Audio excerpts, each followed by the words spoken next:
Hi, I'm Alan Ross, and this is another APC Media Showcase. I'm really delighted to have as a guest today Steve Newman, who is the vice president with Delta Star. But more importantly, Steve Newman is one of the people that was at the very beginning of the creation of an organization I am so delighted to talk about, the Transformer Manufacturers Association of America, TMAA. I've been in the transformer business industry for about 20 years now, Steve.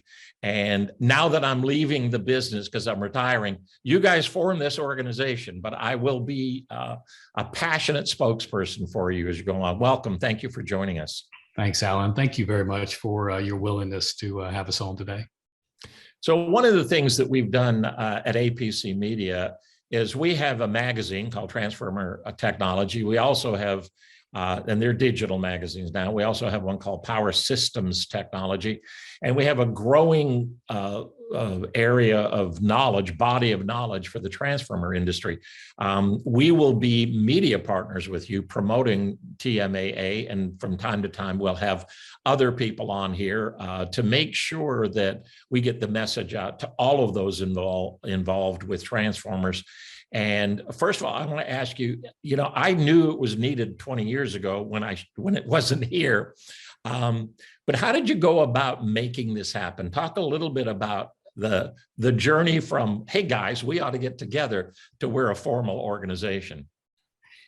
We were really in battle mode. I would say our industry's been in battle mode. There's been dumping cases. There's been the GOES difficulty. There was that big mass mandate, which really could have put a lot of us totally out of business. There have been cyber mandates that have been coming down, and then a lot of grid modernization. And Delta Star and Pennsylvania Transformer and Niagara and SPX, it seems like we were getting together as a loose coalition talking about these items and oftentimes signing an agreement and actually fighting in Washington for our issues. And finally, we just kind of called a timeout and said, why do we not have an industry spokesman, an association for what is really the heart of a substation is a transformer? Why don't we have an association? And we started discussing that many years ago, Alan. In a previous life, I helped set up the Generic Pharmaceutical Association of America. And so we brought some of that together and all of our partners and really came together with what is a true voice for our industry in TMAA. I heard about it at the IEEE. I was interviewing Cam Spiller from Maddox Transformer, and before the interview, he'd mentioned, "Hey, Alan, you ought to get behind TMAA." And I said, "Well, I've never heard of it." And then he told me what it was about. I know a lot of CEOs from the industry. I'm not going to name names, okay? Sure. But none of the people that you said got together in a loose coalition, but other people. And maybe not at the CEO level, but a lot of people didn't play well with other people. We are a very competitive bunch. Yes. And it is unusual, I would say, for them to come together like this.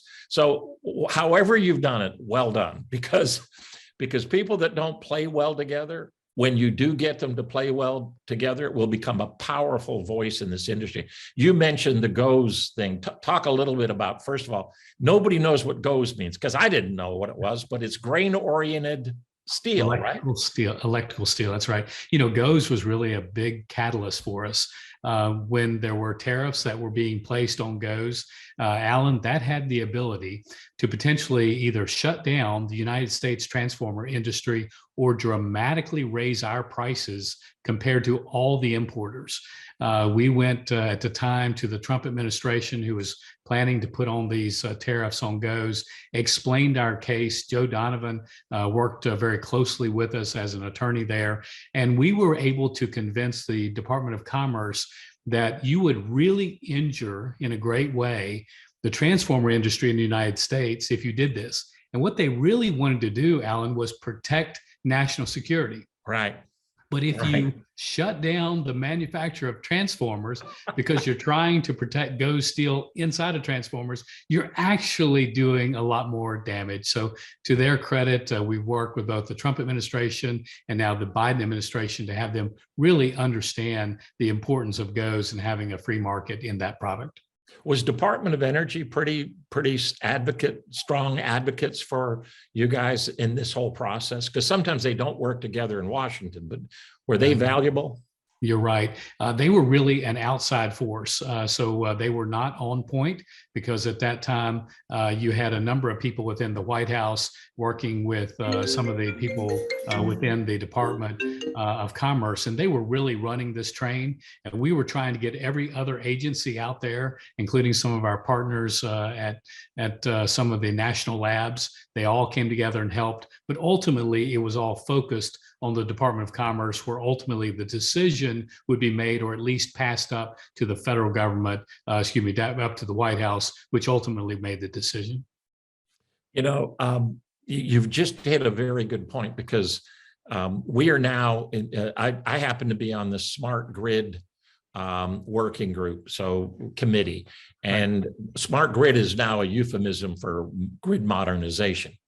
So whenever you look at grid modernization, and by the way, IEEE will be, we just had our PES-T&D, well, we love a lot of acronyms, right? IEEE, PES-T&D conference and exposition in New Orleans, and we announced the April 2023 Grid Edge conference in San Diego. It won't be as big as the PES-T&D, but it will be big, and it is about grid modernization. And as part of the steering committee for that, first of all, I've got an invite. You guys need to be involved in it. I'll make sure that you have a practitioner's booth in the media center there, because it is all about what are we doing about cybersecurity while we rebuild the grid, but build differently. It is estimated that there will be somewhere between a 30%, this is the experts, right? 30% to 100% increase in demand for power over the next decade. Right. Now, we've had a flat power demand curve for 12 years. When you start talking about a 30% increase and a 100% increase, and you talk about we're going to shut down coal plants, we're going to shut down nuclear plants, that means all of us will have to have solar panels all over everything. We'll have wind farms everywhere, and you still won't have enough power. So TMAA is going to play a great part in bringing from the transformer world good knowledge and maybe even some good lobbying input to make that work well, because it's not working well right now. We have 3 separate grids, ERCOT, East and West. They don't speak to each other. You know, we've got this whole new thing that I call it the Henry Ford problem. Is Henry Ford was going to make cars that the guy making cars could buy, but you know what he didn't have? Gas. Stanley Steamer had wood and water everywhere, but Henry needed gas, so he made a deal with Rockefeller. We're in that deal-making stage right now, where we're looking at how are we going to have enough EV charging stations, and people say, oh, they can charge it at home. You still require more power than is available. Anyway, the world is changing. Thank you for being there as TMAA.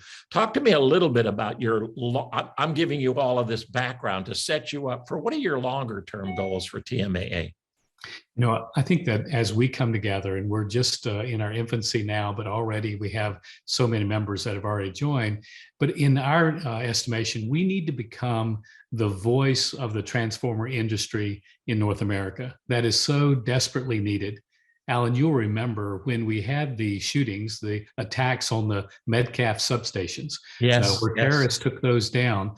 We were looking around, and the Wall Street Journal and others, who do we talk to? And literally there was no one. So myself and a couple people from ABB talked to them a little bit about what was happening out there. But now we have matured in such a way that there is so much going on at a federal level. Right now, they're considering an infrastructure bill. It either will or will not have a Buy America provision that actually is buy in the United States. It's up to us to make that case. They are looking at cyber legislation right now, and either we will have a voice in how that comes together, or we will not. And as we go through the final stages of GOES, electrical steel, we still don't have full resolution on where the Biden administration is going to go. We need to do that. So having a voice that all of us come together and agree on what we can agree on. Obviously, there'll be things that we can't agree on. That's fine. But agree on what we can agree on and be that strong industry voice. That's our long-term goal, is to be that group. And it's not just transformer manufacturers, it's those that build parts for transformers and the substation. And ultimately, we're going to be talking to our customers about joining as well. Yeah. You know, after the massive ramp up of transformer manufacturing in the 60s and the 70s, right. And then you started to have some consolidation when ABB started buying up and buying things. They got to a point that we stopped making transformers. We started, getting rid of our plants in North America, to the point that it is a detriment. I mean, cybersecurity, I don't want to go into that too much, but there were transformers found made by foreign manufacturers that had chips in them that we didn't understand. They were chips that should never have been there in the first place. So, you want to shut the grid down. There's a lot of different ways to do it. And one of the easiest ways is to make a lot of transformers that allow you to shut the grid down by shutting transformers down. They are the heart of the system. I agree with you. As we've got some different messages we're going to deliver. We're going to be doing, and this is for our audience to click on, but we're going to be doing a panel with folks from TMAA. Steve is going to be on there. He mentioned Joe Donovan. Joe's going to be on there. We'd like to have a couple of the other OEM CEOs on there, or their designee, and really talk about TMAA. But I know that it's more than transformer manufacturers. It's got to be the component manufacturers. You need a lot more other people to get behind this. So talk a little bit about outreach to people beyond just the transformer manufacturers.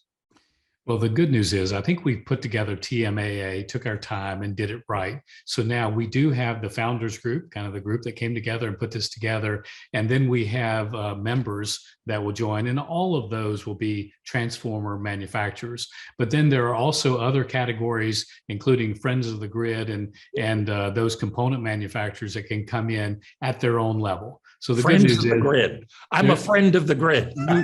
Alan, I assure you, you are a friend of a grid. Okay. But there's a lot of different levels, and depending on your size, if you're just a person out there who is making a nut and a bolt and competing against Thomas and Betts or something, there's a place for you. If you're a very, very large transformer manufacturer, there's a place for you, because we all come together with a single voice, and that becomes powerful in Washington.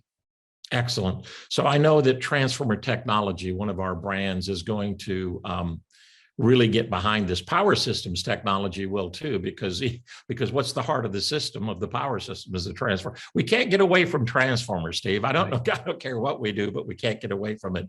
I want to give some love to Delta Star as a result of this, because obviously they saw the need, and you got involved, and they got behind this. But thank the people there that said, hey, we'll step up early. And by the way, I've realized something. I do want to do a panel at sometimes with the early ones where you said you kind of got together and loose. They deserve some love, because if they were the people that began it, they were the glue that all of this holds together. And now Joe and his team are taking it to the next level. But Steve, any last words that you just want to encourage our audience with? Well, if you will go to the Transformer Association of America website, and you can see the different levels and how you can get involved, we would be very much appreciative of that. You can always call me or call Joe Donovan to talk to us if you would like to. But we appreciate, Alan, the opportunity to come on with you. If we are successful, and we will be, given our early success we've had, we truly can put together a group that can be that voice for transformers, for the substation, for our industry that we've needed now for 110 years. So this is a great start, and we're looking forward to a bright future. Well, I'm sorry that you weren't there 20 years ago when I started this journey, but I am delighted that you're there now. We'll be doing a lot more of these. We will also have a special link on our page directly to the TMAA page. So look for that if you forget what Steve said. But thank you so much, Steve. We'll be talking again. Thanks, Alan. Take care.